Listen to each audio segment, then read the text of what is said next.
صرف اللہ کے سامنے رکھنی چاہیے۔ کافی ہے اللہ سب کی مشکل کشائی کے لیے، کافی ہے اللہ سب کی مشکل کشائی کے لیے، نبی پیغمبر ولی فقط رہنمائی کے لیے۔ پڑھتے ہو نماز میں ایاک نعبد و ایاک نستعین، پھرتے ہو پھر بھی در بدر مشکل کشائی کے لیے۔ تو آیت نمبر 165 تلاوت کی ہے۔ دعا ہے اللہ رب العالمین ہمیں اس آیت کا معنی مفہوم سمجھنے کی توفیق عطا فرمائے۔ گزشتہ سبق میں اللہ تعالیٰ کی وحدانیت کے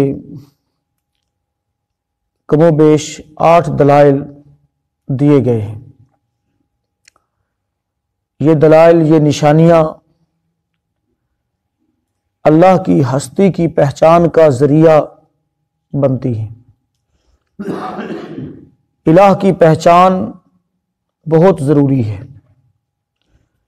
اگر بندہ حقیقی الہ کو نہ پہچان سکے تو پھر خطرہ ہے اس بات کا کہ وہ ہر نفع بخش چیز کو اپنا الہ مان لے گا، ہر نقصان دہ چیز کو اپنا الہ مان لے گا، جیسا کہ ہندو مت میں، یہودیت میں، عیسائیت کے اندر یہ سب ہو رہا ہے۔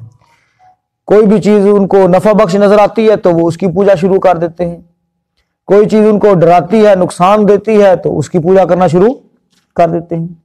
اور یہ شرک کا آغاز ہوا بھی اسی طرح سے ہے۔ تو اس لیے اللہ رب العالمین نے اس مقدس کتاب کے ذریعے الہ کی پہچان کروائی کہ حقیقی الہ جو ہے، حقیقی جو معبود ہے اس کو پہچانو، اور طرح طرح کے جو معبود لوگ بناتے ہیں ان سے بچو، تاکہ تمہاری یہ دنیا بھی اچھی ہو جائے اور آخرت بھی بہتر ہو جائے۔ اور جس انداز سے اللہ تعالیٰ نے یہ نشانیاں آیت نمبر 164 میں بیان کی ہیں، ان کی ترتیب جو ہے اسی طرح سے ان کا ایک دوسرے کے بعد آنا جانا ہے، اس قدر بڑی بڑی مخلوقات ہیں۔ تو اللہ رب العالمین نے ان سب کا مالک جو ہے وہ ایک ہستی کو قرار دیا ہے، یعنی اپنی ذات گرامی کو، اور یہ واضح کر دیا کہ ان سب کا مالک اللہ ہے۔ یہ نہیں ہے کہ بارش کا مالک کوئی اور ہے، سمندر کا دیوتا کوئی اور ہے، زمین کو کسی اور نے بنایا ہے، آسمان کو کسی، ایسا ہرگز نہیں۔ ان سب کا مالک ایک اللہ ہی ہے، ایک اللہ ہی ہے۔ اب آج کا جو ہمارا سبق ہے اس میں اللہ رب العالمین نے یہ بات واضح کی ہے کہ اس قدر اللہ کی قدرت، اللہ کے اختیارات، اللہ کی ملکیت، نشانیاں دیکھ کر بھی، یعنی اس قدر واضح اور ظاہر نشانیاں اور دلائل دیکھنے کے باوجود دنیا میں کچھ ایسے کم عقل لوگ بھی پائے جاتے ہیں جو اللہ رب العالمین کے ساتھ کسی نہ کسی ہستی کو، کسی نہ کسی بت کو، کسی نہ کسی جو ہے انسان کو، جن کو، یا کسی اور مخلوق کو اللہ کے ساتھ شریک ٹھہراتے ہیں، حالانکہ کائنات کی حکمرانی ہو، مخلوق کی حاجت روائی ہو، مشکل کشائی ہو، دعاؤں کا سننا ہو، اسی طرح سے تمام حاضر اور غائب چیزوں کا جاننا ہو، یہ سب میرے اللہ کے لیے ہے، میرے مالک کے لیے ہے، اور کوئی مخلوق میں ایسا نہیں ہے جو اس طرح کا دعویٰ کر سکے۔ تو اللہ رب العالمین نے اس آیت مبارکہ میں وضاحت کی ہے کہ ان کم عقلوں کی حالت کیا ہے، کہ یہ ان کو معبود بنا کر سیم اللہ جیسی محبت ان سے کرتے ہیں، سیم اللہ جیسی، بلکہ اللہ سے بڑھ کر ان سے محبت کرتے ہیں، اللہ سے بڑھ کر ان سے محبت کرتے ہیں۔ ترجمہ دیکھیں گے پھر آپ کو بات سمجھ آئے گی۔ فرمایا وَمِنَ النَّاسِ، واو کا مطلب اور من بعض، یہ بن تبعیضیہ ہے۔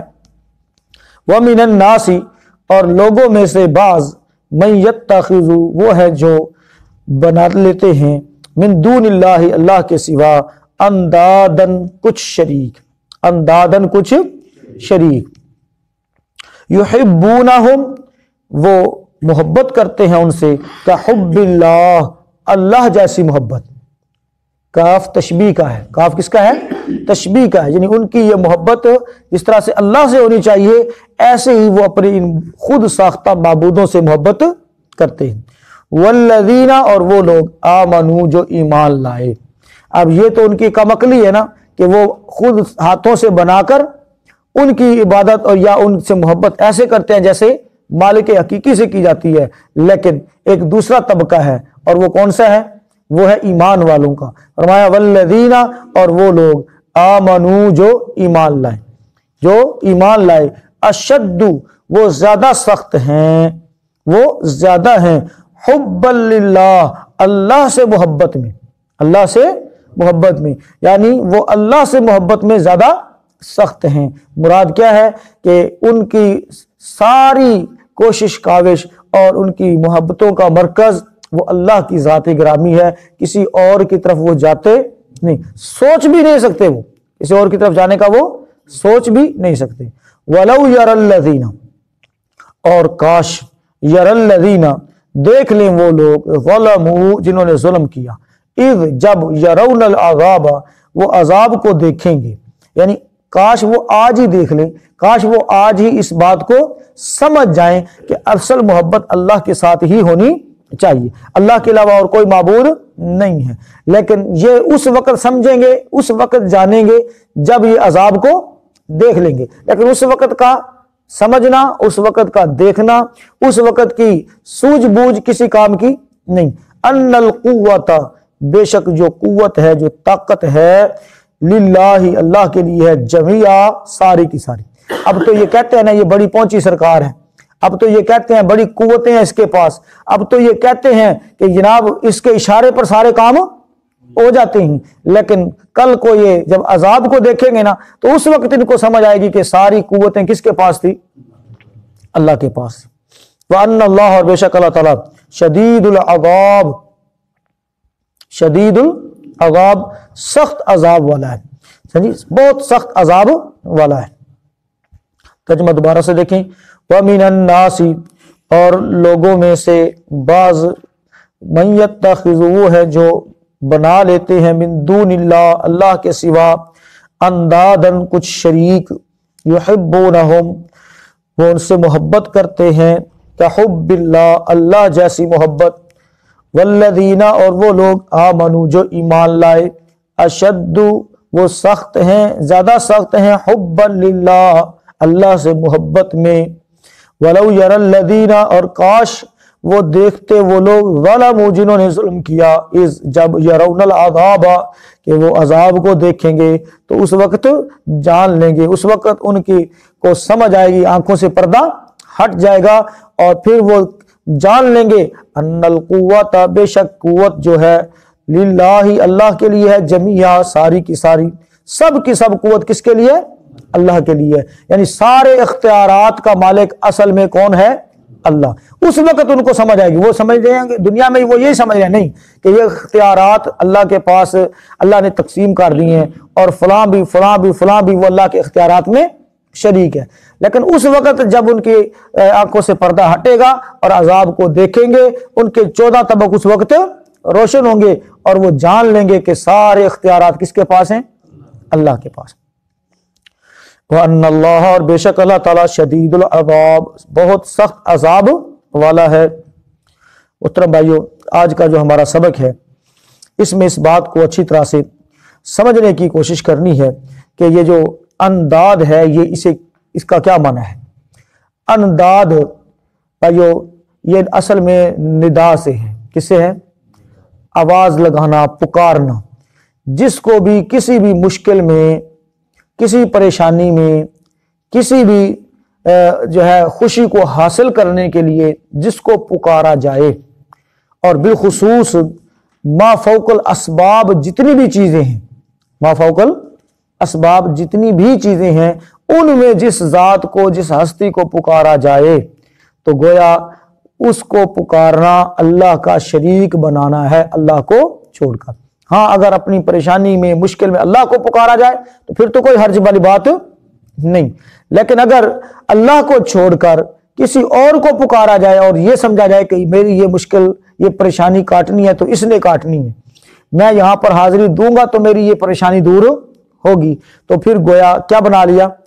اللہ کا شریک بنا لیا، اللہ کا شریک بنا لیا. اور اللہ کو یہ بات ہرگز پسند نہیں. اور یہ بات میں اپنی طرف سے نہیں کہہ رہا، اس کے اندر محترم بھائیو بت آستانہ اسی طرح سے کوئی انسان بھی ہو سکتا ہے، کوئی نیکوکار ولی بھی ہو سکتا ہے، وہ زندہ یا فوت شدہ دونوں شکلوں کے اندر ہو سکتا ہے، جیسا کہ صحیح بخاری شریف میں ہے۔ سیدنا عبداللہ بن عباس رضی اللہ تعالیٰ عنہ اس حدیث کے راوی ہیں، فرماتے ہیں کہ سورۃ نوح کے اندر جو ود، سواع، یغوث، یعوق اور نصر 5 بزرگوں کا جو ہے اللہ تعالیٰ نے ذکر کیا ہے کہ نوح علیہ السلام اپنی قوم کو دعوت دیتے تھے، توحید کی طرف بلاتے تھے، اور اس کے قوم کے جو کھڑپیچ تھے وہ کہتے تھے کہ نہیں، ہم نے ود، سواع، یغوث، یعوق، نصر کو چھوڑنا نہیں ہے، لا تذرن، مت چھوڑنا، تم نوح کی بات نہ ماننا، تم ان جو یہ بزرگ ہیں ان کی بات کو اور ان کے پیچھے تم نے چلنا ہے، ان کی اس پر حاضری تم نے دیتے رہے، ان کو کبھی بھی چھوڑنا نہیں۔ اب یہ تھے کون؟ عبداللہ بن عباس رضی اللہ عنہ فرماتے ہیں یہ ان کی قوم کے نیک لوگ تھے، یہ ان کی قوم کے نیک لوگ تھے۔ یاد رکھیے محترم بھائیو، کوئی بندہ بت بناتا ہے، کوئی بندہ آستانہ بناتا ہے، تو اس کے پیچھے در حقیقت کوئی شخصیت ہوتی ہے۔ کیا ہوتی ہے؟ کوئی شخصیت ہوتی ہے، کوئی کریکٹر ہوتا ہے۔ یہ جو ہندوؤں نے اس وقت بت بنائے ہوئے ہیں، دیکھنے میں تو وہ بت ہیں، لیکن اصل میں پیچھے کیا ہے؟ کوئی نہ کوئی ان کی شخصیت ہے، کوئی نہ کوئی ان کی ہری کرشنا ہے، یا کوئی نہ کوئی ذات ہے ان کی، جس کی وجہ سے وہ اس کا ماڈل بنا کر، اس کا نمونہ بنا کر، اس کی مورتی بنا کر وہ اس کی کیا کرتے ہیں؟ پوجا کرتے ہیں۔ اور ود، سواع، یغوث، یعوق، نصر جو تھے، یہ نوح علیہ السلام کی قوم کے وہ بزرگ تھے جو بہت زیادہ نیکوکار تھے، اور جب یہ دنیا سے چلے گئے تو شیطان ان کی اولادوں کے پاس آیا اور آ کر کہنے لگا کہ تمہارے اندر سے یہ نیک بزرگ، یہ نیک روحیں چلی گئی ہیں، لہٰذا کم از کم ان کی کوئی یادگاری بنا لو۔ تو جس جگہ پر وہ بیٹھا کرتے تھے، جہاں پر ان کا اٹھنا بیٹھنا زیادہ تھا، لوگوں نے وہاں پر پتھر نصب کر دیے۔ کیا نصب کر دیے؟ پتھر نصب کر دیے کہ یہ جناب ان کے بیٹھنے اٹھنے کی جگہ ہے۔ اور اگر آج بھی آپ اپنے آبزرو کریں اپنے دائیں بائیں، تو بہت سارے اولیاء اللہ کی بیٹھکیں آج کل مشہور ہیں، اور جہاں پر عبادتیں کیا ہو رہی ہیں؟ سجدے ہو رہے ہیں، باقاعدہ چڑھاوے چڑھائے جا رہے ہیں کہ یہ کیا ہے جناب؟ یہ فلاں کی بیٹھک ہے، یہ فلاں کی بیٹھک ہے۔ اب وہ بھی اسی طرح سے انہوں نے وہاں پر جہاں پر وہ بیٹھا کرتے تھے، جہاں پر ان کا آنا جانا زیادہ تھا، نشانی کے طور پر ان کی یادگیری کے لیے انہوں نے وہاں پر کیا لگا دیے؟ پتھر لگا دیے۔ اور پھر جب وہ نسل گزر گئی تو اگلی نسل کے پاس شیطان نے آ کر ان کو مزید چکما دیا، اور وہ یہ تھا کہ بھئی یہ جو پتھر لگے ہوئے ہیں، تم کیا سمجھتے ہو یہ کیا ہے؟ یہ تمہارے بزرگوں کی یادگار ہے، اس کی تعظیم کیا کرو، اس کی کیا کرو؟ تعظیم، اینو کانڈ نہ کریا کرو۔ اب وہ یہ نسل اس طرح سے تعظیم کرتے، جب اگلی نسل آئی تو شیطان نے ان کے پاس آ کر کیا کہا؟ ان کے پاس تو انہوں نے پتہ بھی ہے کہ یہ تو تمہارے بزرگوں کی یادگار ہے، اس کے سامنے تو سلام کرنا ہوتا ہے، اس پر تو تمہاری مرادیں پوری ہوتی ہیں، اس پر تو تمہارے پریشانیاں حل ہوتی ہیں، تو انہوں تو لبنا اتھے لبنا ہے، جڑا فیض لبنا تو انہوں اتھے لبنا ہے۔ اب یہ جب بات ان کے دلوں میں آئی، نسل در نسل وہ معاملات کو چلاتا رہا، تو محترم بھائیو پھر اتنا راسخ ہو گیا یہ شرک کا دھندا کہ نوح علیہ السلام کی 950 سال کی جو تبلیغ ہے، وہ محترم بھائیو ان کے لیے چند لوگوں کے سوا اور کوئی بھی ایمان نہ لایا۔ اب پیغمبر سے بڑھ کر سچی زبان، پیغمبر سے بڑھ کر اچھا اخلاق کس کا ہو سکتا ہے؟ لیکن شرک اس قدر رچ بس گیا کہ 950 سال ایسے لگتے ہیں جیسے ضائع ہو گئے۔ حقیقت میں تو ضائع نہیں ہوئے، اللہ تعالیٰ نے اجر دینا ہے، لیکن جتنے بندے ایمان والے آئے ہیں، ایمان لائے ہیں، ان کو اگر دیکھا جائے اور اتر محنت دیکھی جائے، اور ان کی محنت کوئی عام محنت تھی؟ محترم بھائیو، انہوں نے یہ بات اللہ تعالیٰ نے ان کی قرآن میں بنا کر ذکر فرما دی، قیامت تک کے لیے پڑھی جائے گی۔ انہوں نے کیا کہا کہ یا اللہ انی دعوت قومی لیلا و نہارا، یا اللہ میں نے اپنی قوم کو رات اور دن اور رات میں نے دعوت دیتا رہا ہوں، دن اور رات تیری طرف بلاتا رہا ہوں، میں نے کوئی گھر نہیں چھوڑا، کسی بندے کو نہیں چھوڑا کہ بھئی چلو یہ میری بات، ہم تو پھر وہ کہہ رہے ہیں انہیں کہنا کو گل سننی، حالانکہ جانا چاہیے، حالانکہ کسی قسم کا بھی کوئی بندہ ہو محترم بھائی، اس کے پاس پہنچنا یہ اہل ایمان کا فرض ہے، اس تک دعوت کو پہنچانا۔ اور ہمارے تو دائیں بائیں الحمدللہ ہیں ہی سارے کلمہ گو ہیں، ہیں سارے مسلمان، تو ان کو ان کی اصلاح کے لیے کوشش کرنا، واعظ کرنا، تبلیغ کرنا، ان کو بلانا اللہ کی طرف، اس کے لیے ہم جانے میں آر محسوس کرتے ہیں۔ جبکہ نوح علیہ الصلوۃ والسلام کیا فرما رہے ہیں؟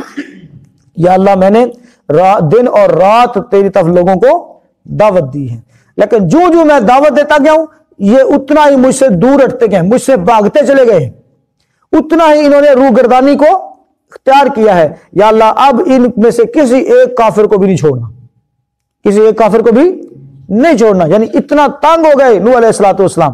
یار اخیر ہو جاتی ہے نا، ہم ساری گل کو ایک دن نہ سنے، 2 دن نہ سنے، تیسرے دن اسی منہ نہیں لاندے انہوں۔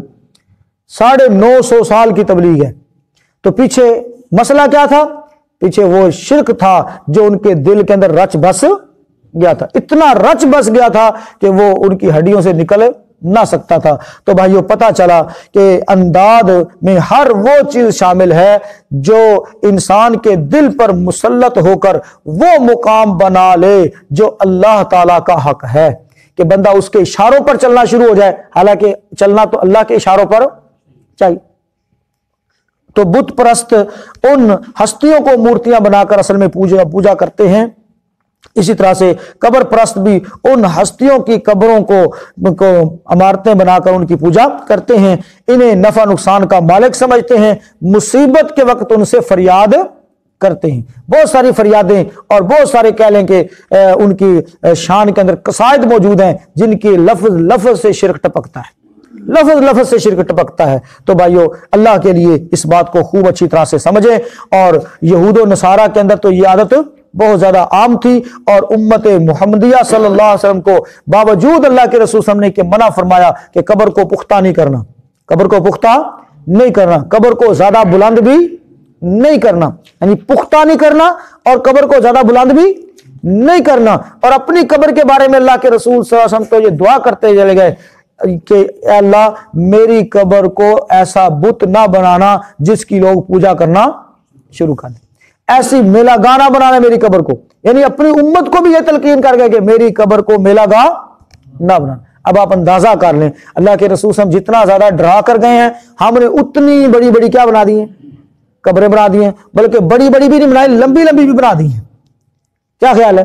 بڑی بڑی تو جو بنانی تھی نا چک کے زمین تو وہ بھی بنائی ہیں، اس کے ساتھ ساتھ لمبی لمبی بھی بنا دی ہیں، اور اس کے ساتھ ساتھ پختہ بھی ان کو کیا، سنگ مرمر بھی لگایا، ٹائلیں بھی لگائی، چڑھاوے بھی چڑھائے، سب کچھ وہ کیا جس سے اللہ کے رسول صلی اللہ علیہ وسلم نے اس امت کو منع کیا تھا، ڈرایا تھا۔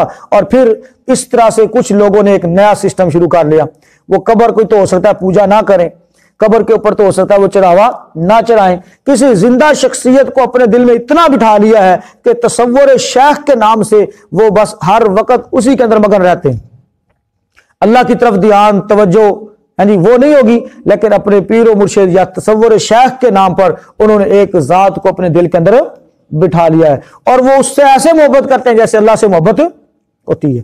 تو بھائیو یہ جو چیز ہے، یعنی ایک انسان فانی کا نقشہ اپنے دل کے اندر جما کر اس سے محبت کرتا ہے، جو کہ محض اور محض صرف اور صرف کس کا حق ہے؟ اللہ کا حق ہے۔ تو پھر ان پر ایسی محبت وہ غالب آتی ہے کہ وہ اللہ اور اس کے رسول کی بجائے اپنے پیر و مرشد کی بات کو ماننا اور اس کے حکم کو اللہ کے حکم کا درجہ دینا شروع کر دیتا ہے۔ اور یہی کچھ ہوا محترم بھائیو جو ہے علماء کے ساتھ بھی، علماء کو بھی لوگوں نے اللہ کے رسول صلی اللہ علیہ وسلم نے اللہ رب العالمین نے فرمایا نا کہ اتخذوا احبارهم ورهبانهم اربابا من دون اللہ، کہ انہوں نے اپنے مولویوں کو اور اپنے جو ہے کہہ لیں کہ علماء کو انہوں نے اللہ بنا لیا، رب بنا لیا۔ تو عدی بن حاتم رضی اللہ تعالیٰ عنہ فرماتے ہیں اللہ کے رسول صلی اللہ علیہ وسلم ہم نے تو کبھی اپنے علماء کو سجدہ نہیں کیا، کبھی جو ہے ان کو رب نہیں مانا۔ تو اللہ کے رسول صلی اللہ علیہ وسلم نے پوچھا ان سے کیا تم ان کے حلال کو حلال نہیں کہتے؟ کیا تم ان کے حرام کو حرام نہیں کہتے؟ کہتے ہیں ہاں یہ تو ہے، جو حلال کر دیں ہم حلال مانتے ہیں، جو حرام کہہ دیں ہم اس کو حرام مانتے ہیں۔ فرمایا یہی تو ہے ان کو رب بنانا، یہی تو ہے ان کو رب بنانا۔ تو یہ اس بات کو سمجھنے کی بڑی ضرورت ہے کہ انداد کیا ہے، وہ کسی بت کی شکل میں اس کی پوجا کی جا رہی ہو، تصور شیخ کے نام پر کسی انسان کو اپنے دل میں بٹھا رکھا ہو، یا کسی بھی عالم فاضل کو محترم بھائیو وہ درجہ دے رکھا ہو کہ اس کی بات کو حرف آخر سمجھا جا رہا ہو، اور یہ حالانکہ حق صرف اور صرف اللہ کا ہے، اور اسی طرح سے اللہ کے رسول صلی اللہ علیہ وسلم کی اطاعت کا حق ہے، تو اللہ کے برابر کوئی نہیں۔ انداد کی مزید تشریح انشاءاللہ آگے آتی چلے جائے گی۔ بہرحال ایک بات یاد رکھے کہ مسلمانوں میں کچھ ایسے بد نصیب لوگ بھی ہیں جو اللہ کے سوا کسی اور کی محبت میں، کسی غلیظ محبت کے اندر بھی جو ہے مبتلا ہو جاتے ہیں، مثلا جو عشق مشوقی کی ہے، یا پھر ان کے نام کے تعویذ گنڈے اور پھر اس کی طرف لپک کر جانا اور اس کو اپنا غلام بنانا اور اس کو اپنا جو ہے تابع کرنا، اس کے لیے کالے پیلے سارے علم جادو ہے، یہ سارا کچھ کرتے رہتے ہیں۔ یہ بھی محترم بھائیو انتہائی گھٹیا حرکت ہے، شیطانی کام ہے، جیسا کہ بنی اسرائیل کے اندر لوگ کیا کرتے تھے۔ ہاروت اور ماروت کا ہم پیچھے ذکر پڑھ کر آئے ہیں کہ وہ لوگوں کو جادو سکھاتے تھے تو تاکہ میاں اور بیوی کے درمیان نفرت پیدا ہو جائے، تو یہ بہت سارے مقاصد کے لیے اس طرح کا علم لوگ حاصل کرتے ہیں۔ تو اس طرح کی چیزوں کو محبت دینا، اس طرح کی چیزوں کو اپنے دل میں جگہ دینا، یہ بھی گویا اللہ کے ساتھ شریک کرنے کے مترادف ہے۔ تو محترم بھائیو، ہمیں ان خصلتوں سے انشاءاللہ بچنا ہے، ان بری عادتوں سے اپنے آپ کو بچانا ہے، اور اللہ کی محبت میں کسی اور کو شریک نہیں کرنا۔ خالصتاً محبت کس کی ہونی چاہیے؟ اللہ کی ہونی چاہیے، اور اپنی ساری حاجتیں، مشکلات، پریشانیاں وہ صرف اور صرف اللہ کے سامنے رکھنی چاہیے۔ کافی ہے اللہ سب کی مشکل کشائی کے لیے، کافی ہے اللہ سب کی مشکل کشائی کے لیے، نبی پیغمبر ولی فقط رہنمائی کے لیے۔ پڑھتے ہو نماز میں ایاک نعبد و ایاک نستعین، پھرتے ہو پھر بھی در بدر مشکل کشائی کے لیے، تو یہ کیسا اسلام ہے، یہ کیسی توحید ہے؟ تو بھائیو آئیں توحید کے سبق کو پڑھیں، توحید کو زندہ کریں، اور توحید کی امانت اپنے سینوں کے اندر رکھ کے ہم دنیا سے جائیں گے تو ہمارا رب ہمیں اپنے دربار میں ویلکم کرے گا، خوش آمدید کہے گا۔ اور اگر توحید کی جگہ پر کچھ اور ہوا تو محترم بھائیو دھتکار دیے جائیں گے، پھٹکار پڑے گی، اور پیچھے ہم پڑھ کر آئے ہیں کہ اللہ کی لعنت ہے ایسے لوگوں پر، تمام لوگوں کی لعنت ہے، فرشتوں کی لعنت ہے۔ اللہ تعالی ہم سب کو ان چیزوں سے محفوظ رکھے، جب تک زندہ رکھے اسلام پر، جب موت دے تو شہادت اور ایمان کی موت سے نوازے۔